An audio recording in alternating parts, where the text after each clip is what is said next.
When a politician says something is unaffordable, what they're actually saying is it's not a priority. There's no such thing as unaffordable. There is just priorities and not priorities. Sure, we can't have everything we want, but when you say something is unaffordable, what you're saying is, I have a heap of other things that are so much more important than that thing. One for mum, one for dad, and one for the country. And there has never been a more exciting time to be an Australian. Budgets are about choices, Fran, and you show what you value through the choices you make. This is coal. Don't be afraid. Don't be scared. The Treasurer knows I want an economy that works for people, not the other way around. We'll just end up being a third-rate economy, a banana republic. Just follow the money. G'day, and welcome to Follow the Money, the Australia Institute's podcast that explains economics, politics and policy in plain English. I'm your host, Ebony Bennett, Deputy Director at the Australia Institute. And in less than a week, Treasurer Jim Chalmers will pass down the federal budget. And we'll all get to find out where the government plans to spend money and not spend money over future years. Now let's talk the budget. Jim Chalmers is about to do the opposite of what many leading economists have called for. A key week for the Albanese government ahead of Jim Chalmers' next budget. Federal Treasurer Jim Chalmers is planning bigger budget deficits over the next 4 years than forecast just 6 months ago, likely meaning an expansionary budget, not contractionary. Expansionary budgets rather than contractionary budgets simply make the inflation problem worse. Of course, you've got a balanced political good against economic devastation. If it's affordable, if it's responsible, then that is attractive to us. We've just got to make all the numbers add up. Using taxpayer funds to try and buy votes, well, that's in Labor's DNA. Government, I mean, how dare they spend our money? And economic times are not straightforward. A lot of people around Australia are struggling to make ends meet. Inflation has been high, wages growth is too low, and economic growth is weaker than most would like it to be. And we're hearing a lot about our cost of living crisis, yet around budget time, we're often told the government can't afford to do everything. Every year after the budget, there is a flood of media outlets vying to tell you who are the winners and losers from the budget.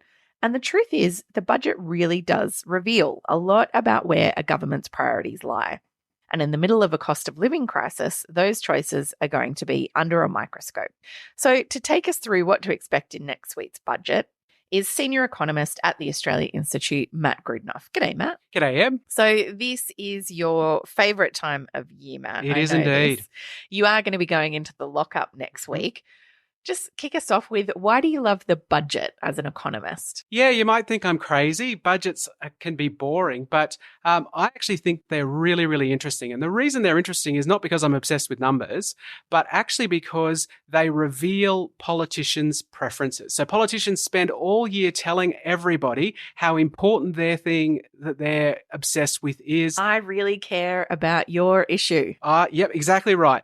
And the budget is the one time of the year when we actually find out whether or not politicians really do care about that issue. Because if they assign $0 to that issue in the budget, then you know they don't really care about that issue. Budgets are about choices, Fran, and you show what you value through the choices you make. We wanted today to talk a little bit, Matt, about what people can expect in the budget and kind of how to decode it a bit, because every year we do hear kind of similar things. And at the moment, we're hearing a lot about inflation and the big problem that inflation is causing in the economy. And at his press conference earlier this week, Jim Chalmers, the Treasurer, said that this would be an inflation-busting budget, but also that now is not the time to slash and burn. This is not the time for scorched earth austerity. It would not be wise when people are doing it tough and when the economy is soft for us to slash and burn in this budget. So it's not an austerity budget, but equally sounds like restricted in their spending because they're worried extra spending will push up inflation. Tell us a little bit more about that balance that the Treasurer is talking about there. Yeah, absolutely. So what we've seen is the economy has really slowed down recently. Unemployment has nudged up. It hasn't increased rapidly, which is good, but economic growth has definitely slowed down. So that's why it's not a time to slash and burn. You don't want the government to suddenly cut spending, further contract the economy and possibly push us into a recession. That's definitely not what we want to do. But like, there are some people out there kind of talking about that, like that now's not the time for big spending. They've got to stop the spend-a-thon. They've got to contain the growth in spending. And this government, meanwhile, is spending like a drunken sailor. It's just astounding. We need a contractionary budget.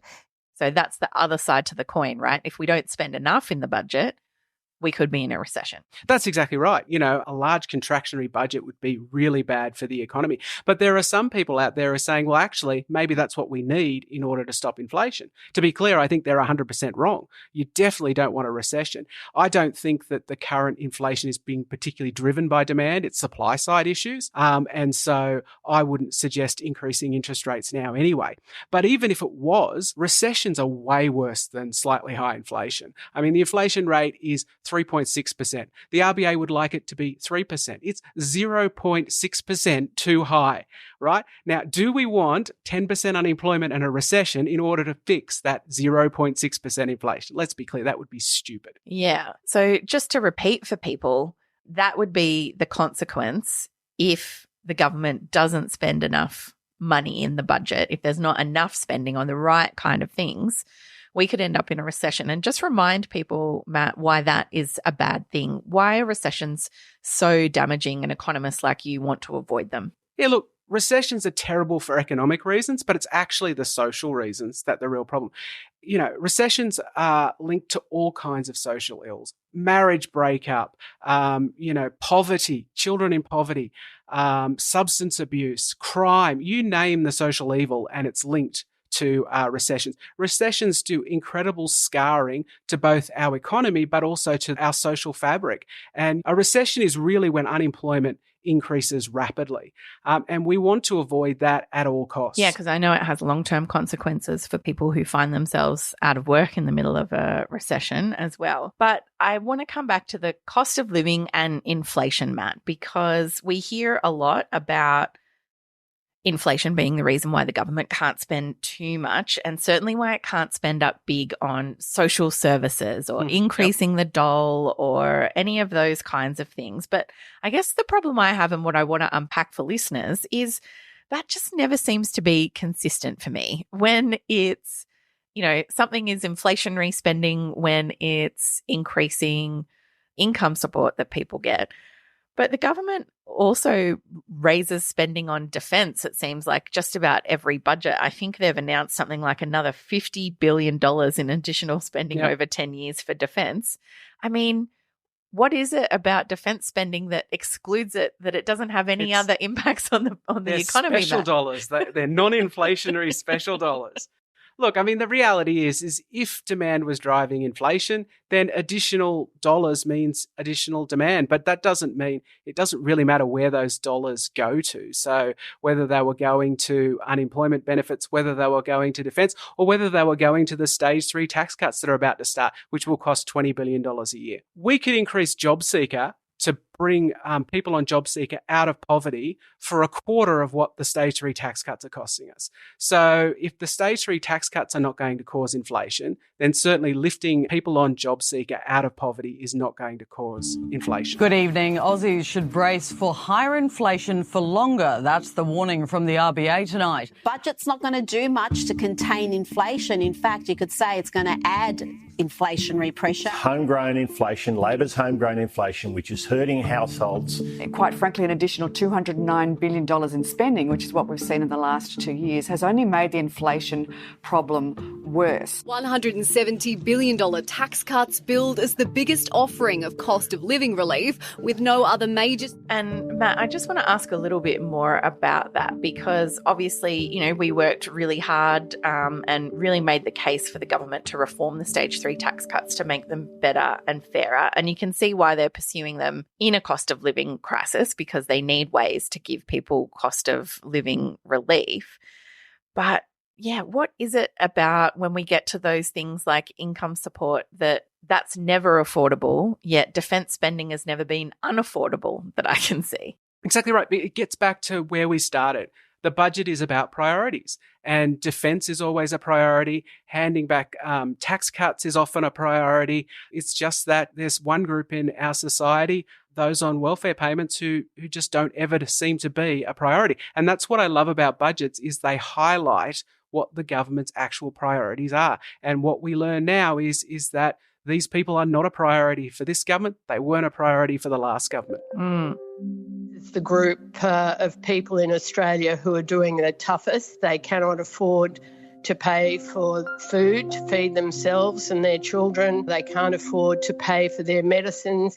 People can't afford to pay their rent. The job seeker allowance is too low and needs to be increased. So we know last budget the government was weighing up similar considerations. Inflation was even higher at that point, but everyone is really struggling. So I want to ask, you mentioned that inflation isn't really a demand-driven inflation at the moment. What do you mean by that?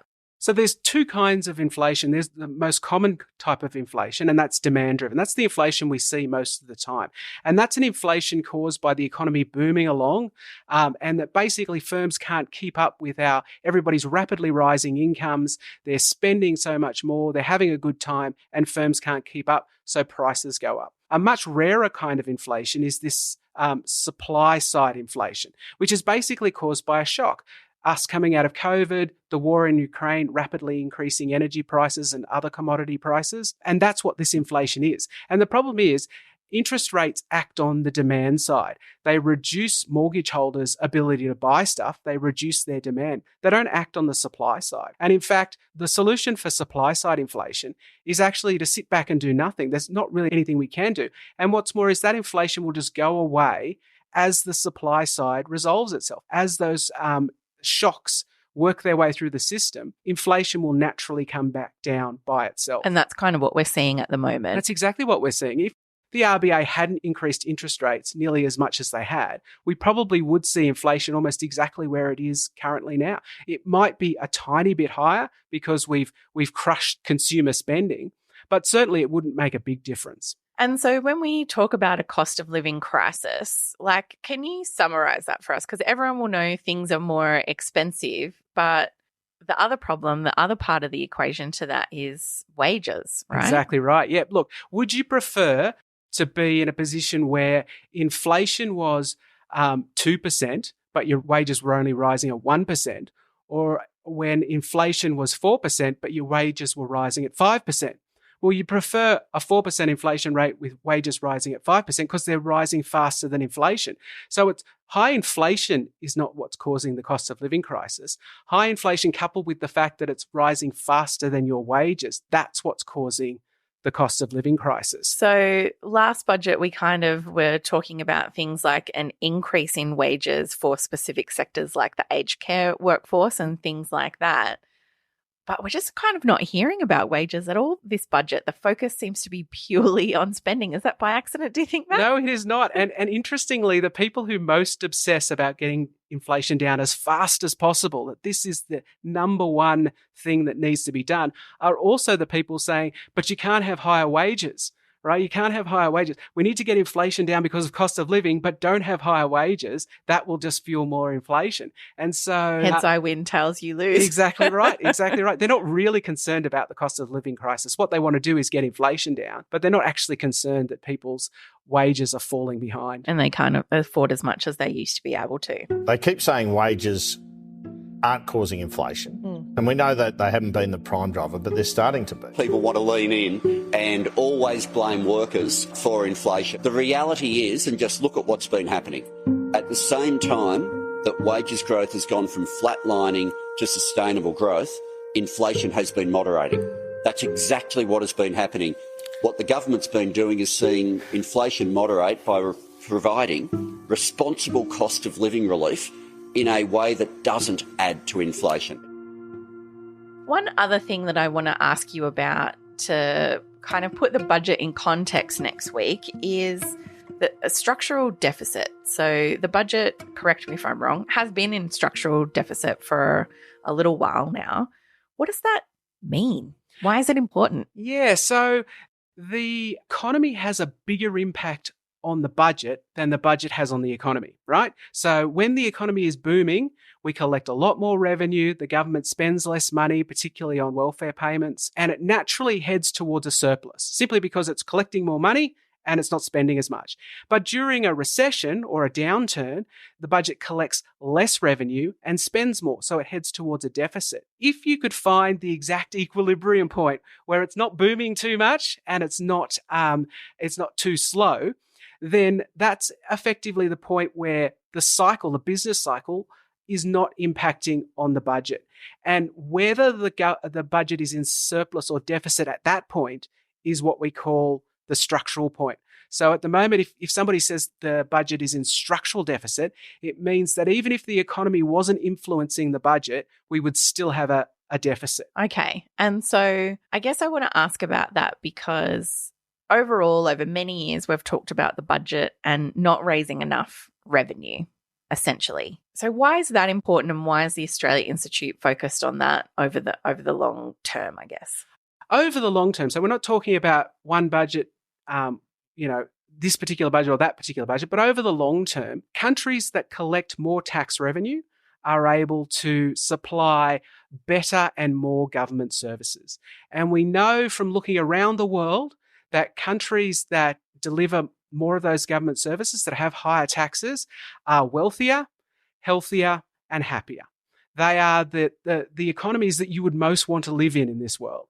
Okay. And so we think that if we want to be like that, if Australia wants to be wealthier, healthier, and happier, then we should collect more tax. And that's why we advocate for more tax, better government services that are more widely available. Yeah. Because, there are certainly services that are underfunded now, and we're getting this argument that we can't afford it. But we could if we made some different choices. Absolutely. We could collect more revenue. We could spend less on submarines. There are always choices. And as I said before, that's the great thing about budget. It highlights these choices. Is the government taxing enough? Is the government spending in the right way? When a politician says something is unaffordable, what they're actually saying is it's not a priority. There's no such thing as unaffordable.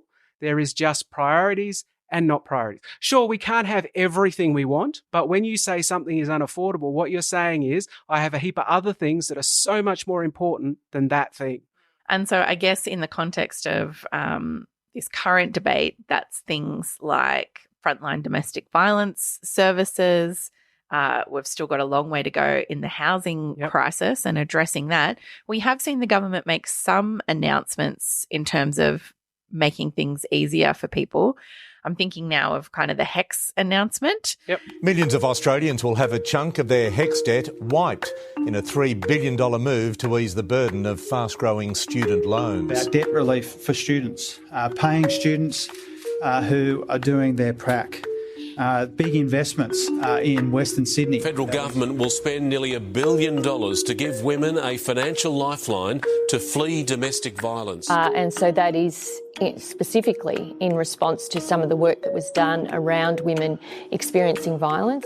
What else do we know about the budget coming up next week? We've heard a little bit. I'm not sure whether these are just the government putting out fires. So we've heard that the $5,000 grants for people fleeing domestic violence is going to be made permanent. We've heard about a change to the indexation of HECS debts. But I would argue that the problem isn't that too much effective interest indexation is on HECS debts. The problem is university degrees are too expensive. That is, HECS debts are too large. And that's not being caused by indexation. That's being caused by the fact that the previous government massively increased the price of a lot of degrees. And that's making people's HECS debts a lot bigger. So, absolutely, if you wanted to fix that, rather than fixing the indexation, maybe we could just make those university degrees cheaper or possibly even free.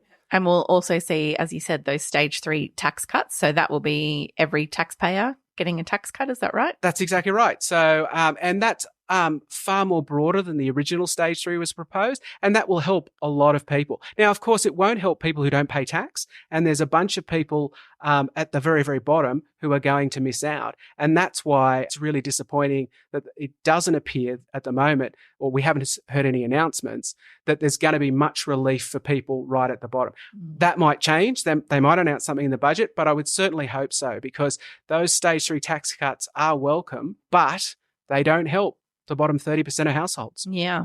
We know so many people out there are struggling. Anything else that you would want people to think about next week as the budget is unveiled? Yeah, so when the budget's unveiled, often we think about, well, is it good for me or not? But I think that what people should focus on is this going to lead Australia to be a better place? Are we improving and building on our government services? Are we helping those that are most in need? And that's really what the budget is all about. It's about building an Australia that we all want. And sometimes we can get caught up in what we're getting, or sometimes we can get caught up in the government just offering little Band-Aid solutions all over the place. I'd much rather see the government focus on one really important area and fix it properly than to scatter a heap of Band-Aids all across the place. Well, thanks, Matt. We'll talk to you next week when you get out of the budget lockup. Can't wait. This episode was recorded on Tuesday, the 7th of May, 2024, and things may have changed since recording.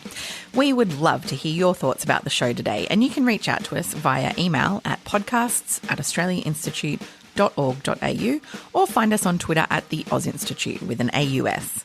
In 2024, the Australia Institute is celebrating its 30th anniversary as Australia's leading think tank.